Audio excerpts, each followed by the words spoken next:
여러분 안녕하십니까? 헬로티비 뉴스입니다.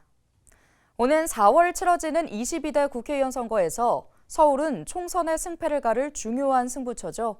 그래서 여야 모두 서울 민심에 촉각을 곤두세우고 있는데요.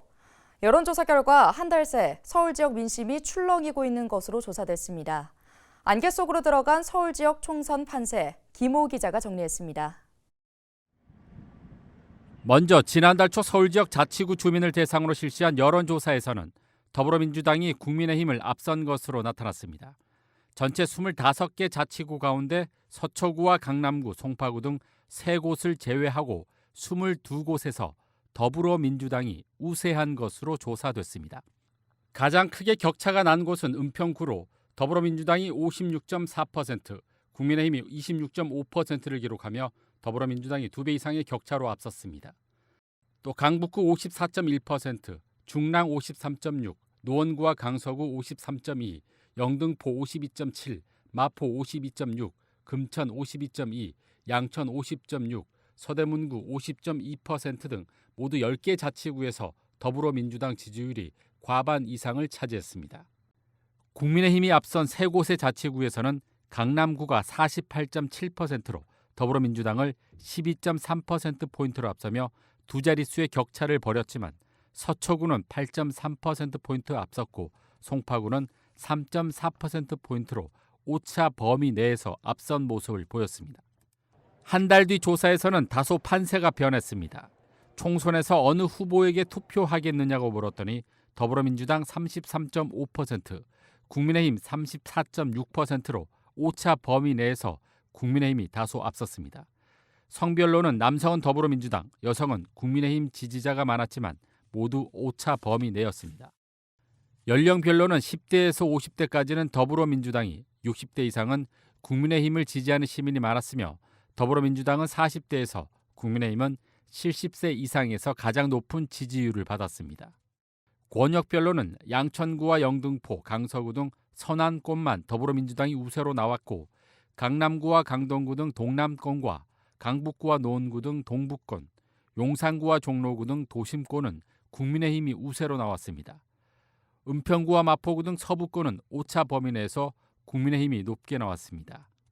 한편 앞선 조사는 김어준의 겸손은 힘들다 뉴스공장에서 여론조사 꽃에 의뢰 11월 20일부터 12월 7일까지 실시됐으며 그 밖의 사항은 중앙선거 여론조사심의위원회 홈페이지를 참조하면 됩니다. 이어 실시된 여론조사는 동아일보가 여론조사 기관인 주식회사 리서치앤리서치에 의뢰해 지난해 12월 26일부터 28일까지 실시됐으며 그 밖의 사항은 역시 중앙선거 여론조사심의위원회 홈페이지를 참조하면 됩니다. 지난 대선 서울 25개 자치구 가운데 14곳에서 국민의힘이 승리했습니다. 하지만 2년이 지난 지금 서울 민심은 상당한 변화가 감지되고 있어 여야 모두 선거 기간 여론 추이에 촉각을 곤두세우고 있습니다. 헬로티비 뉴스 김호입니다. 양천 을 출마를 위해 예비후보 등록을 마친 김수영 더불어민주당 국회의원 예비후보가 선거사무실 개소식을 갖고 본격적인 선거운동에 들어갔습니다. 민주당 지도부와 당직자 지역 주민 등 200여 명이 참석한 가운데 열린 개소식에서 김 예비후보는 준비된 사람, 민생 챙기는 국회로라는 슬로건을 내걸고 이재명 대표와 함께 민생국회를 만들겠다고 선언했는데요. 또 저층 주거지 재개발 사업을 신속하게 완료하고 목동선과 대장 홍대선을 임기 내 착공하며 김포공항 국제선의 인천공항 이전을 통해 항공기 소음을 줄이겠다고 공약했습니다. 더불어 서부트럭 터미널 복합타운 조기 착공과 저출생 문제 해결을 위한 국가 책임 초등 돌봄 제도 등을 약속했습니다. 김수영 예비후보는 민선 6기와 7기 8년간 양천구청장을 역임하며 양천구를 이끈 바 있습니다. 병가를 내고 해외여행을 가거나 골프 접대를 받은 서울시 공무원이 무더기로 감사원에 적발됐습니다. 감사원이 발표한 서울시 정기감사를 보면 지난 2019년부터 지난해 2월까지 서울시 공무원 21명은 병가와 공가를 사용해 해외여행을 다녀온 것으로 드러났습니다. 또 토목직과 시설직 공무원 11명은 직무 관련자 등으로부터 골프 여행을 접대받은 것으로 나타났습니다. 서울시 공무원 198명은 개인 용무로 근무지를 무단으로 이탈했지만 허위로 근무한 것처럼 속여 시간외 근무수당 2,500만 원을 받은 사실도 적발됐습니다. 서울시는 감사원 통보사항 중 혐의가 확정되지 않은 부분에 대해서는 추가 확인을 거쳐 엄중 문책하고 직무 감찰을 통해 공직기강 확립에 나설 방침입니다.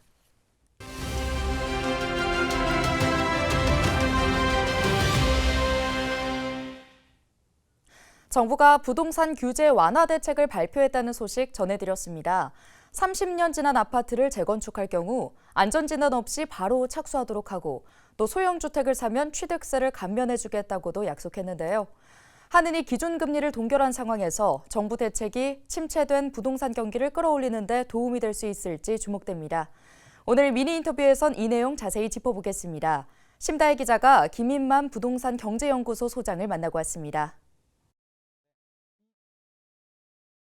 빨리 공급을 늘려야겠다는 게 정부 취지입니다. 그러면 재건축 같은 경우는 안전진단에서 막혀서 사업 진행이 안 되는 경우들이 굉장히 많았거든요. 그래서 안전진단을 아예 없애버리는 건 아니고요. 사업 시행 계획할 때까지만 받으면 된다. 약간 유예를 시켜주는 거죠. 일단 급하니까 먼저 하고 나중에 안전진단 받으면 된다라고 굉장히 좀 유화적인 메신저를 줬고요. 조합 설립이 시간이 오래 걸리다 보니까 구역 지정하고 동시에 진행할 수 있도록 해서 3년 정도 시간을 단축하겠다라는 게 정부의 주된 내용입니다.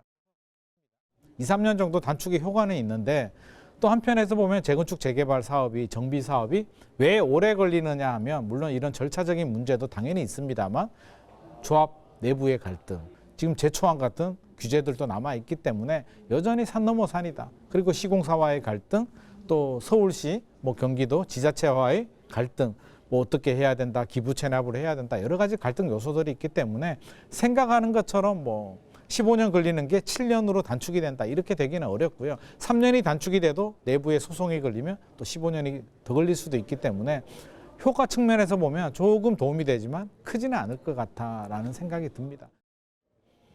아파트가 아닌 요즘 빌라 오피스텔 시장이 굉장히 힘들잖아요. 그래서 이 공급을 늘리기 위해서 좀 파격적인 규제 대책들이 나옵니다. 300세대 미만을 이제 도시형 생활주택이라고 하는데 300세대 기준을 없애버리고요. 더 큰 도시형 생활주택을 지어도 된다. 주차장 완화시켜주겠다. 방수도 마음대로 늘려도 된다. 이런 파격적인 규제들이 나와서 1인, 2인 가구를 위한 공급을 늘리는 데 또 초점을 맞췄고요. 추가로 이제 세금, 집을 가지고 있는데 또 사면 주택수에 걸리지 않느냐라고 해서 전용 면적 60제곱미터 이하의 아파트가 아닌 주택을 구입하는 경우는 취득세, 양도세, 종부세, 주택수에서 다 빼줍니다. 이런 최근에 고금리에 주택시장이 침체가 됐기 때문에 얼마나 많은 수요자들이 또 호응을 할지에 대해서는 조금 더 지켜봐야 될 것 같습니다. 2024년 부동산 주택시장 분위기 좋지 않습니다. 좋아지려면 일단 금리가 좀 내려가야 되는 부분이 있고요. 2015년에서 2021년 7년 정도 집값이 2배 정도 오르면서 상당한 피로감, 버블이 좀 누적되어 있는 상황이기 때문에 현재도 이 버블이 완전히 제거되지는 않았거든요. 시간이 좀 더 필요합니다. 그러면 2024년 시장은 그렇게 좀 긍정적으로, 낙관적으로 보기는 좀 어렵습니다. 불안한 마음에 내 집 마련을 하려고 생각을 한다면 굳이 그럴 필요는 없다라는 말씀을 제가 자신 있게 드리고요. 하지만 넋 놓고 있지 마시고 이럴 때일수록 종잣돈을 모으고 준비를 해야 되고요. 좋은 기회들이 나옵니다. 공공분양 브랜드죠. 뉴홈. 뉴홈 같은 경우는 입지가 굉장히 좋고요. 분양가 자체도 주변 시세의 한 80에서 70% 수준으로 나오기 때문에 서울, 경기도, 인천에 좋은 물량들이 많이 나옵니다. 그러면 자격 요건을 보시고 특별 공급과 일반 공급이 나오는데 두 개 다 청약해도 되거든요. 둘 다 당첨이 되면 특별 공급이 우선이니까 정부가 세금을 투입을 해서 저렴한 주택을 공급하는 주택들 또는 분양가 상한제가 적용이 돼서 주변 새 아파트보다 한 20-30% 저렴한 분양 물량에 대해서는 주저하지 마시고 좀 공격적으로 청약하셔도 좋을 것 같습니다.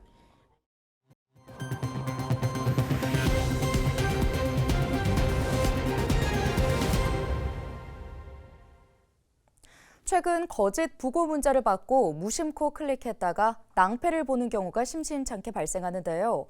부고 문자의 링크를 클릭했다가 악성 앱이 설치돼 휴대폰을 사용하지 못하는 피해가 있다고 합니다. 악성 앱이 설치될 경우 자신도 모르는 사이에 이상한 결제로 이어지는 경우도 있다고 하는데요. 결국 해킹을 당해서 금전적인 손해까지 볼 수 있는 겁니다.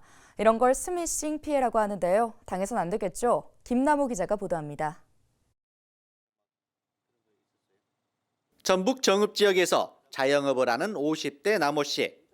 나 씨는 최근 자신의 휴대전화 번호로 전달된 부친상 문자 때문에 피해를 당했다는 지인들의 항의를 받았습니다. 지인들이 문자 메시지 속 인터넷 주소를 클릭해 악성 앱이 설치되면서 일명 스미싱 피해를 호소한 것입니다. 나 때문에 이제 조금 복잡하게 일 처리를 하고 댕겼다라는 얘기를 좀 들었어요. 또 한 차례 가고 또 한 차례 가고 한 3차례 정도 간 것 같아요. 그게 한 이틀 동안에 계속 전화가 이제 이렇게 실시간으로 오다 보니까 다른 업무 전화는 거의 받을 시간이 없었습니다. 남원 지역에 살고 있는 20대 김모 씨는 금전적 피해까지 겪었습니다. 악성 앱이 설치된 후 휴대폰 소액 결제 시스템을 통해 150만 원이 빠져나간 겁니다. 경찰은 스미싱 의심 문자 메시지를 받게 되면 인터넷 주소나 전화번호를 클릭하지 않고 곧바로 삭제할 것을 당부했습니다. 장례식장 이제 문자 메시지가 오면 그 링크를 클릭을 하면 이제 아무것도 뜨지가 않습니다. 이제 핸드폰에 악성 앱이 깔려서 핸드폰에 있는 신분증 사진 그리고 그 개인정보가 유출이 되기도 하고요. 소액 결제 시스템이 이제 막아놓지 않으면 자동으로 소액 결제가 되는. 지난 2018년부터 최근 5년간 스미싱 피해자는 모두 2,900여 명. 피해 금액도 108억 원이 넘습니다. 이 같은 스미싱 피해를 예방하기 위해서는 휴대폰에 개인정보가 담긴 사진을 저장하지 않고 소액 결제 차단 기능도 설정해 놓는 것이 좋습니다. 헬로티비 뉴스 김나옵니다. 은평구가 다자녀 출산용품 교환권 대상자를 셋째 자녀 이상 출산 가정에서 둘째 자녀 이상으로 확대했습니다. 은평구는 출산 장려 지원에 관한 조례가 지난해 11월 개정돼 올해부터는 둘째 자녀 이상 출산 가정에도 출산용품 교환권이 지원된다고 밝혔습니다. 지원 자격은 둘째 출생아의 보호자이며 신생아 출생일로부터 신청일까지 은평구에서 신생아와 동일 세대원으로 주민등록이 돼 있는 실제 거주 보호자입니다. 15만 원 상당의 출산용품 교환권은 출산 후 자녀 양육에 필요한 용품을 교환할 수 있습니다. 은평구가 40, 50대를 신규 채용하는 기업에 인센티브를 제공합니다. 은평구는 이런 내용의 4050 세도약 인천시 프로그램에 참여할 기업을 다음 달 5일까지 모집한다고 밝혔는데요. 프로그램은 5인 이상의 사업체를 대상으로 40, 50대 근로자를 신규 채용할 경우 최대 9개월간 인건비의 80%를 지원하고 기간 종료 이후에도 1인당 계속고용지원금 200만 원을 추가로 지원합니다. 은평구는 이를 통해 조기 퇴직 등을 겪는 40, 50대 근로자에게 재취업을 위한 업무 경험을 제공하고 기업에는 인건비 지원을 통한 중장년 인재 채용 기회를 제공할 계획이라고 설명했습니다. 양천구가 맞춤형 심리 상담을 제공하는 마음정원의 문을 열었습니다. 마음정원은 양천구 신월동 한빛 종합사회복지관에 위치해 있으며 심리 상담을 원하거나 면담을 통한 복지 서비스 연계가 필요한 구민 전용 공간으로 운영됩니다. 또 고립, 은둔 구민을 발굴해 전문 상담과 맞춤형 프로그램도 제공합니다. 양천구는 심리 상담에 대한 장벽을 낮추고 구민의 접근성을 높이기 위해 마음 정원을 조성했다고 설명했습니다. 서울시가 시 소식을 직접 전할 시민 기자를 모집합니다. 모집 대상은 서울 시민이나 서울에서 직장이나 학교를 다니는 생활권자면 누구나 가능하며 모집 분야는 취재 기자와 사진, 영상 기자입니다.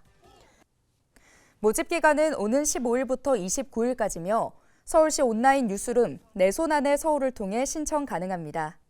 시민 기자로 선정되면 서울시 정책과 행사 등을 취재해 기사를 작성할 수 있으며 작성된 기사는 편집 과정을 거쳐 최종 기사로 발행됩니다. 한편 지난해에는 20대부터 80대까지 1,061명의 시민 기자가 서울 동행버스와 책 읽는 서울광장 등의 기사를 발행한 바 있습니다. 오늘 준비한 소식은 여기까지입니다. 함께해 주신 여러분 고맙습니다.